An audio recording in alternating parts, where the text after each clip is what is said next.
And that is my basic message to all of you this afternoon. You know, it's a privilege to be living in a democracy where we have the precious freedoms to think, express, challenge, and be challenged. As feminists, we know the power of voice. My question is, will we make the choice to do more with our voice? And what I'm about to say might make some of you uncomfortable, might even make a few of you angry. Fine. Being unified is not about being uniform. Unity is about working for a common goal, yet feeling free to express diversity of thought in pursuit of that goal.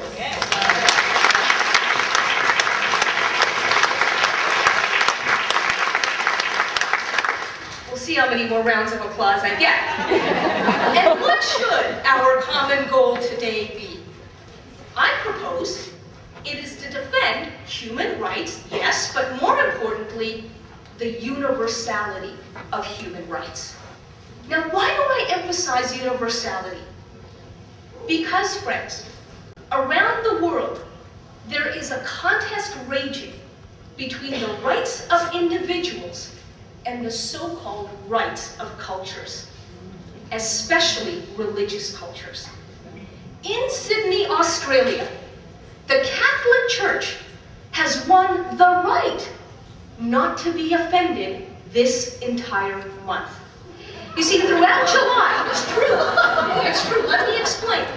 Throughout July, throughout this month, Sydney police have new powers to arrest and punish anybody that causes annoyance to participants of the Vatican-sponsored World Youth Day, even if annoyance is inflicted merely by wearing a t-shirt with an irritating message. Penalties include partial strip searches and fines of more than $5,000, all in the name of cultural rights. In Britain, Muslim lobbyists, egged on by a handful of non-Muslim church leaders, judges, and politicians, are seeking to introduce Sharia law, or Islamic law, also in the name of cultural rights. Some of you may know that only 2 years ago, a campaign to introduce Sharia almost succeeded in my country of kinder, gentler Canada. You know, the first people to speak up against this manipulation of multiculturalism were Muslim women. But interestingly, they found that too many non-Muslim women were afraid to join them in the fight against Sharia. Afraid, that is, of being called racists for getting involved in other people's business. Remember when that was said about domestic violence? It's other people's business. What fear produces is not just a lack of feminist unity, it's a lack of feminist integrity. How can we stay quiet about the abuse of women under most forms of religious law, including Sharia law? If feminists still view patriarchy as global, and I think we do unless I missed a memo, all right, then differences in culture should not compel us to hit the mental mute button whenever Muslim men start speaking.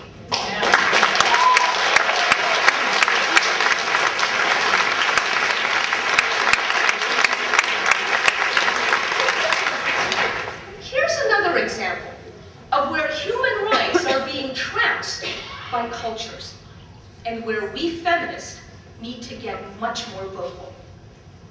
Honor killings. Honor is a tribal tradition, a cultural custom that requires women to give up their individuality in order to maintain the reputation of the men in their lives. Okay? This, in effect, turns women into property of the community. so that their lives don't in fact belong to them. Their lives belong to a wider group of people, their families, their tribes, sometimes even their nations.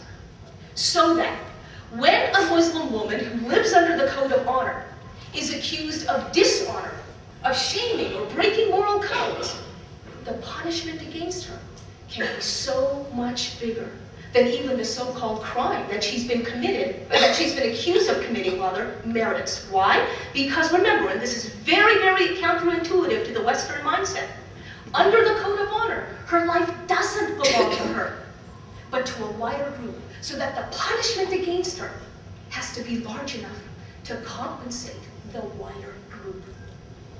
Now, some of you may have heard about this honor-killing thing only a couple of weeks ago, when a 56-year-old Pakistani immigrant father in Jonesboro, Georgia, just outside of Atlanta, was charged with killing his 25-year-old daughter who wanted to leave her arranged marriage. And he decided, because the culture tells him so, that in leaving her husband, she is causing shame not just to herself, but to her entire family. Which means that the punishment has to be big enough to compensate the whole family, and that is why he killed her. But let me tell you how much further this tradition, this cultural custom of honor can be taken. Some of you may know that just before Hamas became government of the Palestinian territories, it issued a statement publicly saying women will finally be eligible to become suicide bombers. Woohoo! That's Hamas's feminism, right? Okay. But wait, before you celebrate too much, there's a catch. The catch is that according to Hamas, only one type of woman will be eligible to become a suicide bomber. She who has dishonored. The premise being that by taking her life and that of innocent others with her, she is lifting the moral stain that she has left on a wider group of people. Now, when I try to explain the absurdity and the unconscionability of this thought to fellow Muslims, the first reaction I get is, this is not Islam, this is culture. Yes, it's true. That's right. Islam is a faith. Honor is culture. Big deal. Okay? That's all well and good in theory. Works in theory, my friends, I grant you that. But the reality is that the way in which my religion of Islam has been promulgated for the last several hundred years is such that the cultural custom of honor has become entwined in the practice of Islam. So that we have to find ways of encouraging Muslim women to question their honor-bound existence while living up to the best spirit of Islam.